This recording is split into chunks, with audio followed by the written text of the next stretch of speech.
ఎక్కడైనా ల్యాండ్ పై ఇన్వెస్ట్ చేయాలని అనుకుంటున్నారా? అయితే ఫ్యూచర్ సిటీలో ఇప్పుడే ల్యాండ్ పీస్ పెట్టుకోండి. పూర్తి వివరాలకు మాకు కాల్ చేయండి.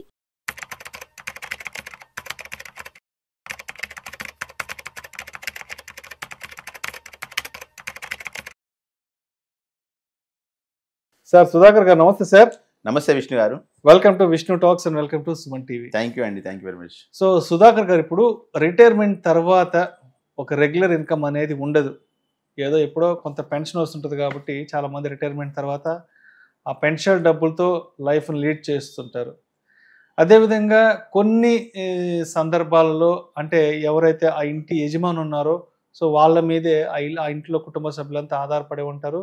సో బ్రెడ్ అండ్ బటర్ అంతా కూడా ఆయన ఏర్పాటు చేస్తుంటారు. సో మరి ఏదైనా సందర్భంలో ఆ ఇంటి యజమాని కాలం చేస్తే తర్వాత ఆ ఇల్లాల పరిస్థితి, ఆ పిల్లల పరిస్థితి గందరగోళంలో పడిపోతుంది, అయోమయంలో పడిపోతారు. సో అటువంటి సిచ్యువేషను ఎవరికి రాకూడదని మనం కోరుకుందాం. సో అంటే ఒకవేళ అంటే ఆ ఇంటికి యజమానిగా ఉన్న వ్యక్తి కాలం చేసి మరి ఆ కుటుంబ సభ్యులు ఎటువంటి ఇబ్బందులు పడకుండా ఉండాలి అంటే మరి ఎస్బీఐ లైఫ్ నుంచి స్పెషల్గా విమెన్కి సంబంధించి, మహిళలకి సంబంధించి ఏదైనా ఒక ఆర్థిక భరోసా, ఆర్థిక భద్రత కల్పించే పాలసీస్ ఏమైనా ఉన్నాయా? మంచి క్వశ్చన్ అడిగారండి. మనం ఇప్పుడు సమాజంలో చూస్తుంటాము, అంటే మనకు 2004 కంటే ముందు జాయిన్ అయిన ప్రతి గవర్నమెంట్ ఎంప్లాయీస్కి, ఈవెన్ సెంట్రల్ గవర్నమెంట్ కానీ స్టేట్ గవర్నమెంట్కి కానీ పెన్షన్ అనేది ఉండే. వాళ్ళని మనం ఫస్ట్ రిటైర్ అయ్యగానే మీకు పెన్షన్ ఉందా అని ఒక క్వశ్చన్ అడుగుతాం. అంటే పెన్షన్ ఉంది అంటే అతని రిటైర్మెంట్ లైఫ్ అనేది చాలా ఫ్రూట్ఫుల్గా ఉంటుంది అనేది భావిస్తారు ప్రతి ఒక్కరు. రెండో ఏంటంటే అతను రిటైర్ అయ్యేటప్పుడు కూడా పెన్షన్ ఉంది అంటే నెక్స్ట్ లైఫ్ కూడా నేను హ్యాపీగా ఉండగలుగుతాను అనేది ఒక భరోసా అతనికి ఉంటుంది. ఎవరికైతే పెన్షన్ లేదు, ఇప్పుడు మనం చూస్తుంటాం కార్పొరేట్ ఎంప్లాయీస్ కానివ్వండి, సాఫ్ట్వేర్ కానివ్వండి, ఎన్ఆర్ఐస్ కానీ, బిజినెస్ పీపుల్ కానీ ఎవరైనా కూడా రిటైర్మెంట్ ఎవరైనా కూడా, ఈవెన్ బిజినెస్ పీపుల్ అయితే 60, 65, 70కి రిటైర్ అవుతుండొచ్చు. మామూలు ఎంప్లాయీస్ అయితే మాత్రం ఏ ఎంప్లాయీ కైనా కూడా 60 yearsలో రిటైర్ కావాల్సిందే. ఆ రిటైర్ అయ్యే టైంలో కూడా వాళ్ళకి ఏంటంటే రిటైర్ అయిన తర్వాత ఈ సేమ్ లైఫ్ ఎంజాయ్ చేయాలంటే దానికి సరిపడా ఇన్కమ్ అనేది ఉండాలి. దానికోసమని మనకి ఏంటంటే ఎస్బీఐ లైఫ్ నుంచి ఒక గ్యారెంటెడ్ ఇన్కమ్, రేపటి రోజు మనకి ఏంటంటే ఇంట్రెస్ట్ రేట్లు పెరిగినా తగ్గినా సంబంధం లేకుండా మనకి ఏంటంటే ఒక 30 years వరకు రెగ్యులర్ గా ఇన్కమ్ ఇచ్చే విధంగా ఒక గ్యారెంటెడ్ ప్లాన్ అనేది తీసుకురావడం జరిగింది. మనకి ప్లాన్ వచ్చి స్మార్ట్ ప్లాటినా సుప్రీం అని చెప్పేసి దీన్ని తీసుకోవడం జరిగింది. ఇది మనకి ఎలా ఉంటుందంటే, ఫర్ ఎగ్జాంపుల్ మీరు అడిగారు ఒక క్వశ్చన్, సార్ ఒక లేడీకి ఎలా ఇవ్వచ్చు ఈ పాలసీని, ఎలా గిఫ్ట్ ఇవ్వచ్చు అని చెప్పేసి ఇవాళ మనం చూస్తున్నాం సార్. ఏంటంటే కొన్ని గవర్నమెంట్స్ పెన్షన్ లాంటివి ఇస్తున్నాయి. 2500, 3000, 3000 ఇస్తున్నాయి. ఆ 3000 ఇవాళ రోజునే అవి మనకు సరిపోవు. ఎందుకంటే వాళ్ళకు ఉన్న రోజు ఎక్స్పెండిచర్ తీసుకున్న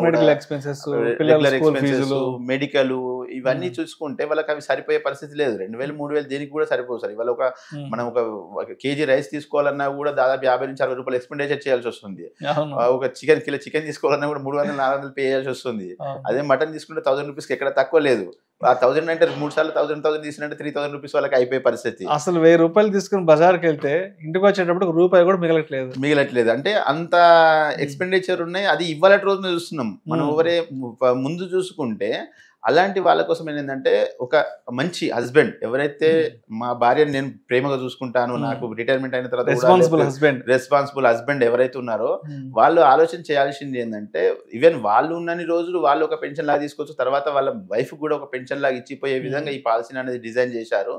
ఫర్ ఎగ్జాంపుల్ చెప్తున్నాను సార్, ఒక మంచి బిజినెస్ పీపుల్ కానివ్వండి, లేకపోతే ఒక మంచి ఎర్నింగ్ సాఫ్ట్వేర్ ఎంప్లాయీ, లేకపోతే ఎన్ఆర్ఐ అనుకుంటే ఇయర్లీ ఒక 5 lakhs అట్లా ఇన్వెస్ట్ చేశాడు అనుకోండి సార్. ఇక్కడ మనకి ఏంటంటే ఓన్లీ 10 years పే చేస్తాడు. ఫర్ ఎగ్జాంపుల్ వాళ్ళ వైఫ్ ఏజ్ ఒక 40 years ఉంది అనుకుంటే 40 నుంచి 45, 50 దాకా అతను పేమెంట్ చేస్తాడు.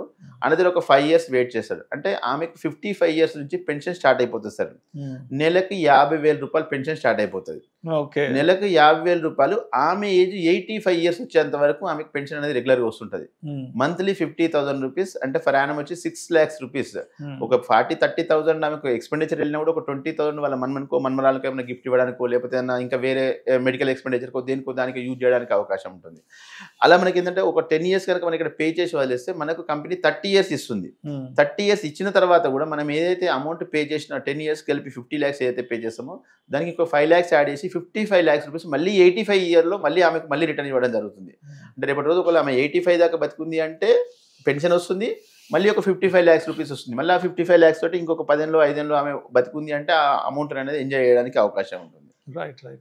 సో మరి ఇక్కడ ఏజ్ లిమిట్, ఏజ్ క్రైటీరియా ఎంత ఉంటుంది అండ్ మినిమం ఎంత ఇక్కడ ఇన్వెస్ట్మెంట్ తీసుకోవచ్చు? మంచి క్వశ్చన్ అడిగారు విష్ణు గారు. యాక్చువల్ ఏంటంటే ఇప్పుడు మనం అనుకున్నట్టు ఏంటంటే నాకు పిల్లల మీద లవ్ అండ్ ఎఫెక్షన్ ఉండొచ్చు, భార్య మీద లవ్ అండ్ ఎఫెక్షన్ ఉండొచ్చు, లేకపోతే ఒక లేడీ ఎంప్లాయ్ ఉంటే భర్త మీద లవ్ అండ్ ఎఫెక్షన్ ఉండొచ్చు. అలాంటి వారు ఎవరైనా కూడా ఈ పాలసీ తీసుకోవచ్చు. మన ఇక్కడ మినిమం ఏజ్ వచ్చేసి 3 years నుంచి 60 years వాళ్ళు ఏజ్ ఉన్న వాళ్ళు ఎవరైనా మనం ఈ పాలసీలో తీసుకోవడానికి అవకాశం ఉంటుంది సార్.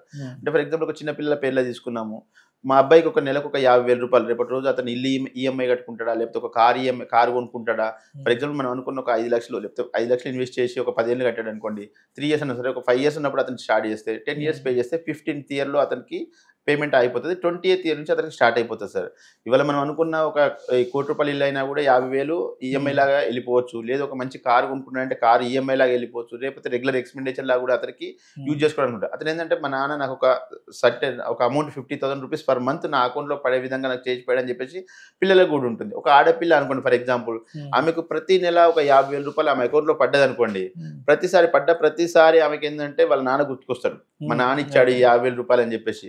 ఇవాళ మనం ఒక 10 grams గోల్డ్ తీసుకుందామంటే 1,00,000 రూపాయలు, 1,30,000 వచ్చేసి అంటే ఒక నియర్ అబౌట్ ఒక 30 grams బంగారం ఆమెకి ఇచ్చినట్టే పర్ ఇయర్. రెండోది రేపటి రోజు ఆమెకు ఇంటికి ఊరెళ్ళిన అంటే పెళ్లి అయిన తర్వాత కొంచెం ఫైనాన్షియల్ రిస్ట్రిక్షన్ ఉండొచ్చు. ప్రతి చిన్నదానికి పెద్దదానికి వాళ్ళ హస్బెండ్ మీద ఆధారపడము, అత్తమ్మ మీద ఆధారపడడం అలాంటివి ఉండవు.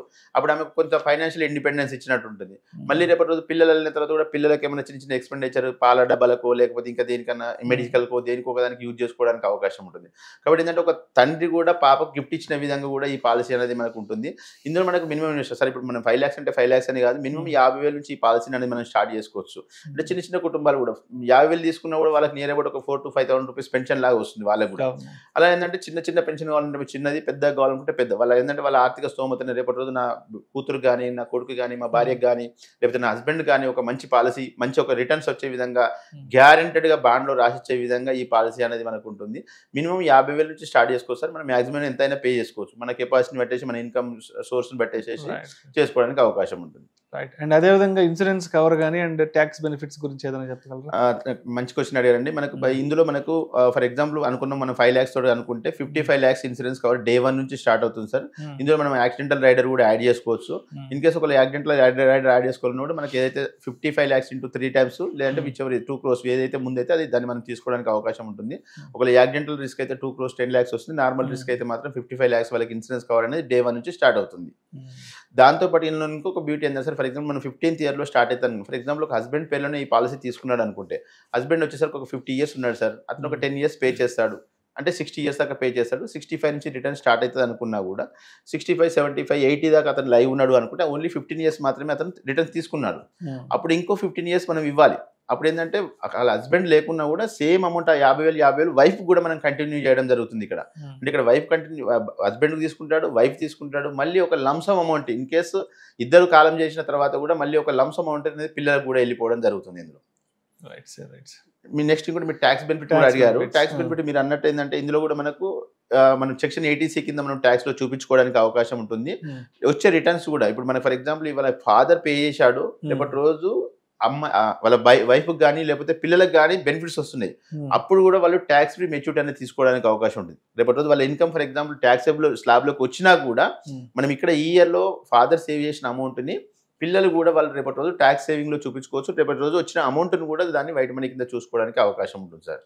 Thank you sir, thank you so much Sudhakar గారు. థ్యాంక్ యూ అండి, థ్యాంక్ యూ విష్ణు గారు.